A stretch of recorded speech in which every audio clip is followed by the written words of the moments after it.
Sebelumnya, tim Mata Batin sudah memberikan tanggal lahir dan nomor rumah partisipan kepada Roy Kiyoshi.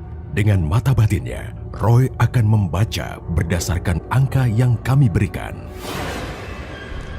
Rio, terlahir tanggal 26 Maret 1958. Tinggal di rumah bernomor 34. Sosok yang tenang dan disegani.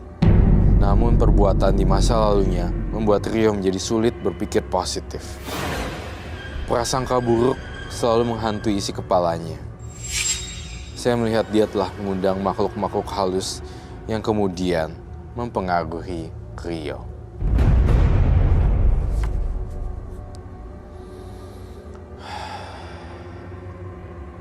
Saya melihat di kepala saya ada jin yang mempengaruhi dia dan meminta tumbal.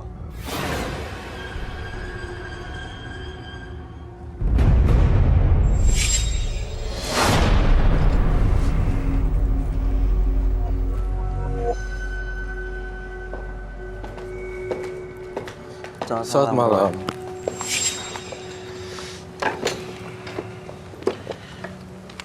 Baik. Bapak Rio. Iya. 26 Maret 1958. Dan nomor rumah 34. Bapak Rio melakukan pesugihan, tapi telah membuang jimat-jimat yang pernah didapat, tapi justru sekarang ya usaha hancur, lalu kemudian ya ada persaingan bisnis juga, istri dan anak terkena dampaknya. Sakit begitu ya. Belum tahu itu karena pesugihan yang sudah dibuang jimat-jimatnya atau apa. Begitu ya Pak ya? Iya, jadi bisa saya ceritakan? Bisa. Oke. Silakan. Pada saat itu kan saya masih sambil kerja. Jadi saya lihat di TV, ada wisata ke Gunung. Saya pergi ke sana, akhirnya saya bawa sesuatu, saya pergunakan untuk dagang, tapi ada lagi dari saya panggil orang gitu. Yaitu kalau yang dari Gunung setiap Selasa Wage bikin sesajen di rumah sama bakar dupa, dan yang dikasih itu digantung supaya kena asapnya itu. Memang hasilnya di Jakarta itu seperti saya bilang tadi, ya, bisa ratusan juta. Tapi setelah itu sekarang nol, nggak ada sisa apapun. Oke, baik Bapak. Dan anak saya ini meninggal nggak ada sakit sebetulnya. Oke, Pak, kami turut prihatin yang berduka cita atas kehilangan Bapak, meninggalnya anak Bapak. Nah, ini mungkin Roy sudah mengerti dan menangkap apa ceritanya Bapak, dan mungkin Roy akan menyampaikan sesuatu. Iya, saya ingin menggambar sesuatu sih sebenarnya. Istri juga kabarnya gimana, Pak?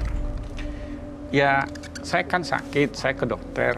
Cuman kemarin saya tanya, saya di sini dia sakit juga sama. Ya mestinya karena dia nggak tahu saya pasang pesugihan gitu loh. Terus kenapa penyakitnya? Cuman 2 hari yang lalu, hari Selasa yang lalu itu saya mimpi itu dari jendela ada ular kuning mau mematuk. Ular kuning mau mematuk. Tapi nggak sempat dipatok gitu. Tapi saya terbayang ular itu sampai sekarang begini gitu. Apakah itu dulu karena pesugihan itu ada di badan saya? Karena saya kalau terakhir-terakhir ini, kalau dulu saya rajin. Nah, yang membingungkan saya begini, waktu Jakarta itu. Ya Allah, saya sudah lelah kerja. Berilah petunjuk jalan. Jadi saya ciptakan lumpia. Namanya lumpia ayam Jogja. Nah, di situ saya sholat malam sampai 100 lebih. Jadi dalam pikiran, apa karena sholat saya ini, apa karena pesugihan ini dagangan ini laku gitu. Tapi memang saya orangnya nggak terlalu serius ke situ. Dan saya tidak terlalu mata duitan gitu. Yang saya senang itu karyawan-karyawan saya gitu.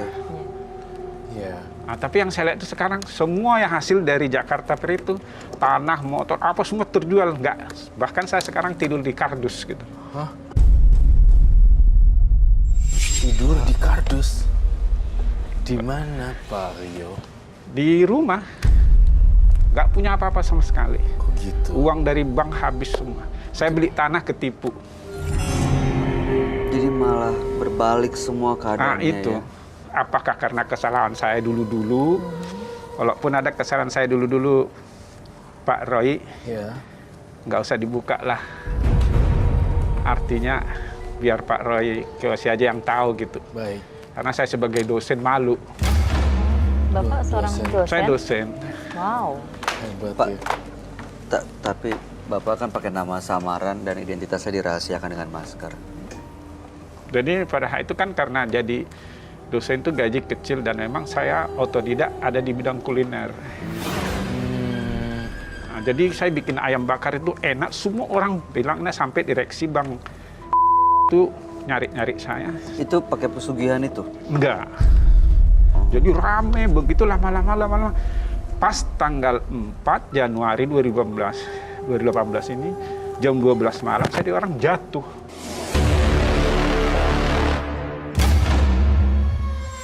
Apanya itu?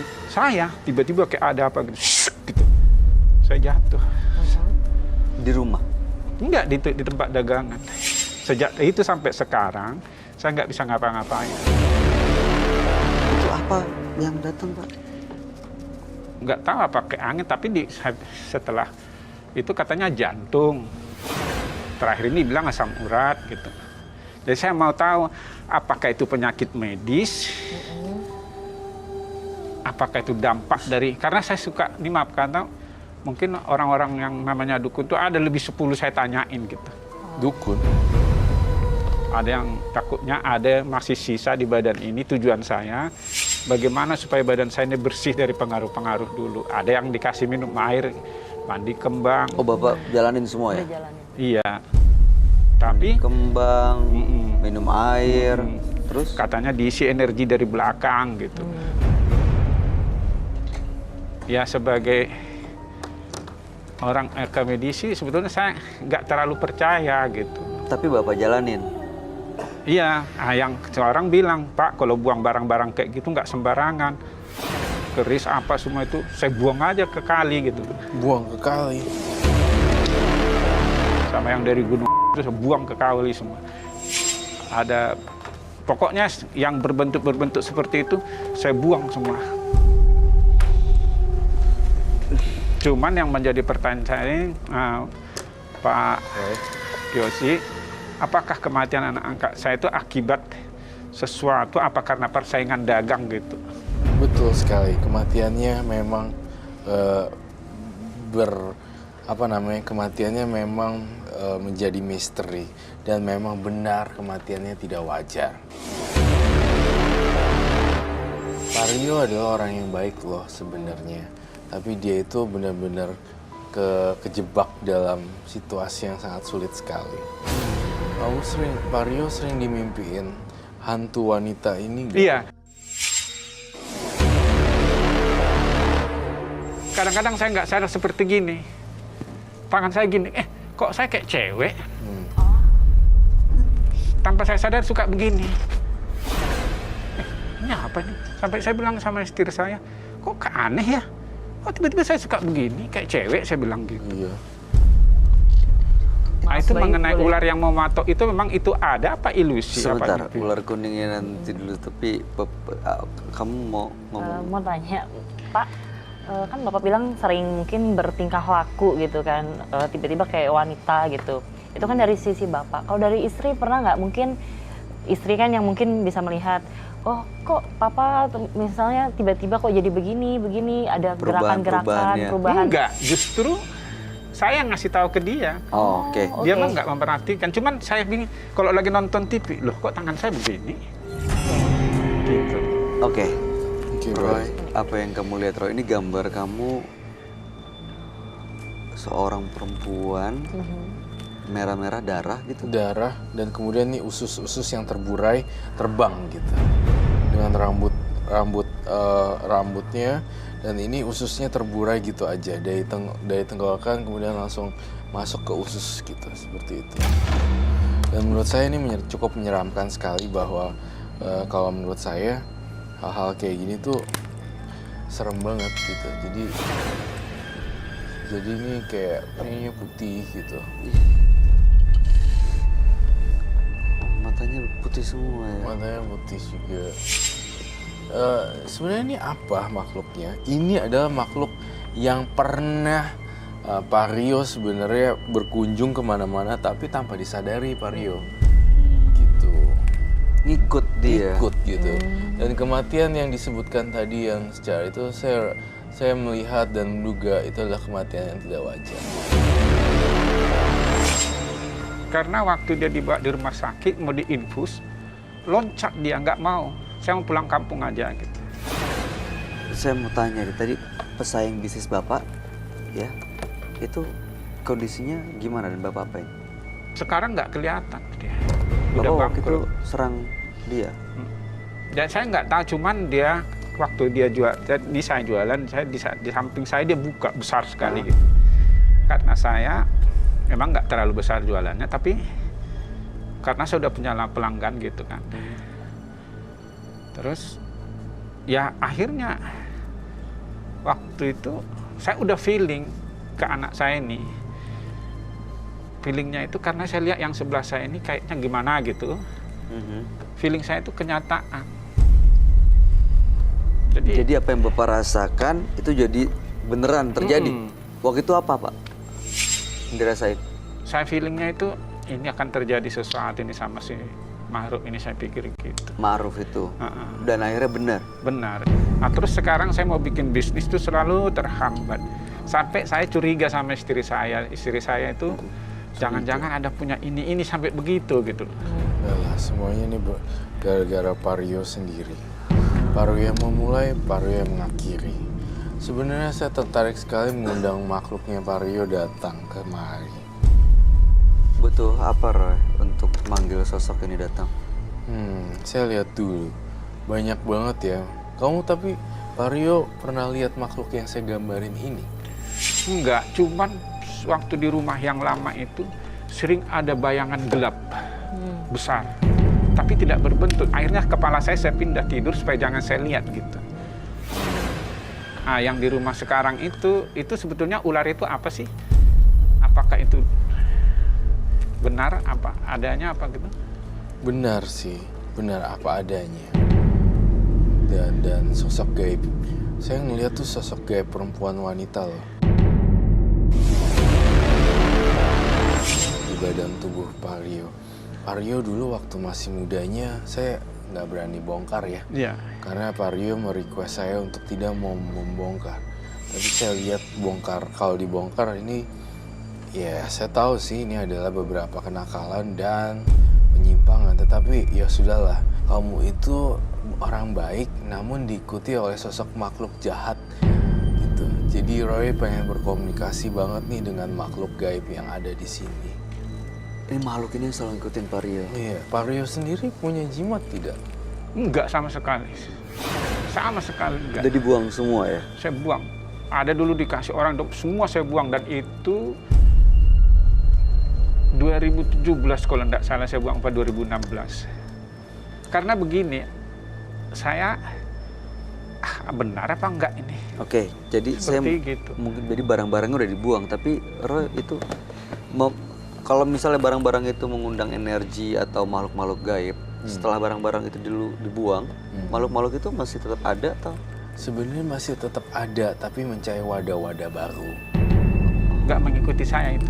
Enggak sih, kalau kamu tulus bener-bener ngebuang, pasti lama-lama bisa sih. Bisa hilang. Karena saya buang ke kali itu ada keris, dan itu kan saya nggak kenal yang mengirim itu, tapi dari Padepokan ya saya sampai dipertanyakan orang, Bapak itu kan dosen percaya yang begitu-begitu, kenapa sih? Nah itu pertanyaan kami juga sih Pak. Iya. Ya sebetulnya nggak, awalnya iseng-iseng aja. Dari iseng-iseng Dari itu akhirnya keterusan. Iya. Terus lagi. Tapi akhirnya melihat terjebak. profit di Jakarta per itu ratusan juta, tapi juga nggak saya nikmati sebetulnya. Hilang gitu aja Pak? Tanah yang semua pokoknya sekarang terus terang aja, ya yang saya miliki baju saya ini aja. Masa sih? Sedih banget ya Pak. Dan memang saya dari dulu juga nggak terlalu apalah artinya. Dan saya juga diberhentikan dari pekerjaan. Cuman yang juga kalau bisa saya bertanya sama Pak Kiyoshi, kenapa saya kurang cocok dengan istri saya ini kalau menjalankan usaha? Apa pengaruh ini? Dalam penglihatan batin Roy melihat ini berkaitan dengan masa lalunya Rio, Pak Rio. Gitu. Ada Jadi, kaitannya berarti iya. ya, Pak. Sebenarnya saya merasa di usahanya Pak Rio itu ada kiriman-kiriman juga. Terus saya juga merasa Pak Rio orang baik, tapi selalu dikecewakan dan dijahatin sama orang. Dan saya juga merasa Pak Rio ini kok gampang ya nempel sama makhluk halus ya. Iya. Saya bingung sekali karena Pak Rio itu orang baik. Saya akui tadi saya udah ngomong orang baik itu sampai 3 kali loh. Iya. Dan saya bilang nggak ada yang niat jelek gitu, attitude-nya bagus dan segala macam. Justru malah jadi sarang makhluk-makhluk seperti ini ya. Saya tuh penasaran banget deh, pengen berkomunikasi dengan yang teman-temannya Pak Rio yang ada di belakang dan komunikasi terhadap makhluk yang gangguin Pak Rio. Sebenarnya apa sih yang pengen diganggu gitu loh. Iya. Ular kuning itu salah satunya ya, Roy? Ular kuning itu salah satunya. Ular kuning itu lewat mimpi kah atau? Mimpi. Jadi ini jendela, saya di bawah jendela itu tidur. Dia mau matok, saya terus sebangun gitu. Makhluk ini yang kamu gambar ini, Roy, ada di sekitar Pak Rio sekarang? Ada di sekitar Pak Rio sekarang. Saya tampaknya bisa memanggil atau Pak Rio sendiri yang memanggil. Sepertinya Pak Rio terbangun pagi-pagi sekali ya, subuh-subuh. Iya. Di jam 6 kadang. Iya. Saya ngelihat sekali di penglihatan batin saya. Pak Rio juga susah tidur saya lihat. Wah, nggak bisa tidur. Setiap hari tidak bisa tidur. Misalnya kalau gini saya niatkan serius sholat dari pagi sampai malam gitu ya. Itu bisa hanya berjalan 3 hari. Nah, terus bawaannya itu, padahal saya paling kalau sudah duduk di sejadah itu, paling malas saya turun. Saya lanjuti dari maghrib sampai isya gitu ya. Tapi kalau sudah nggak tahu lah, saya nggak bisa, apa yang mau saya jelaskan keadaan seperti ini dalam hati saya gitu. Saya hanya minta tolong. Dulu waktu ada cabang restoran saya di jalan, saya bilang sama anak buah saya, tolong ambil rinso itu. Tahu-tahu dia kepegang ular warna perak. Sejak dari situ. Oke. Baik. Oke. Saya tampaknya butuh lilin sih, Bay. Yang mana aja kau ambilin buat saya? Berapa satu?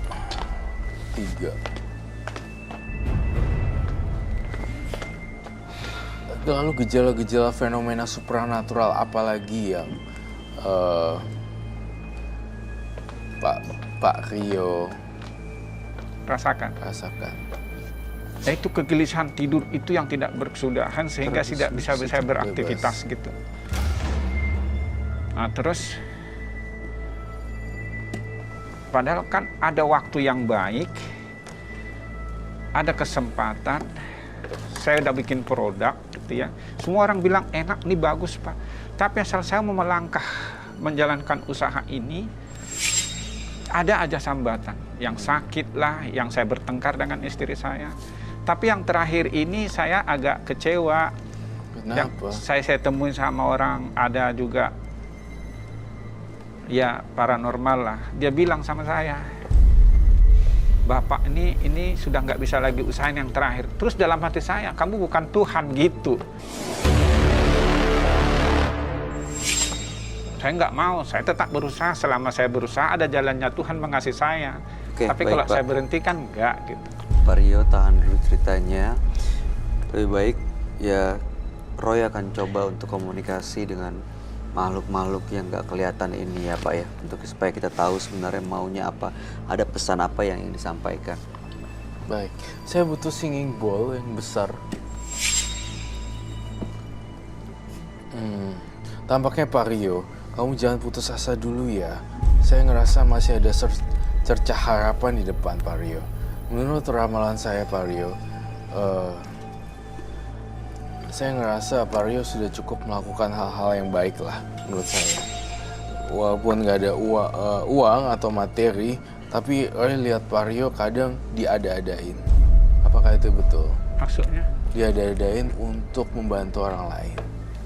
Bahkan saya Dicari. tidak pernah memikirkan diri saya selain membantu orang. Tuh, itulah kehebatannya Pak Rio sebenarnya. Ada kebaikan ya.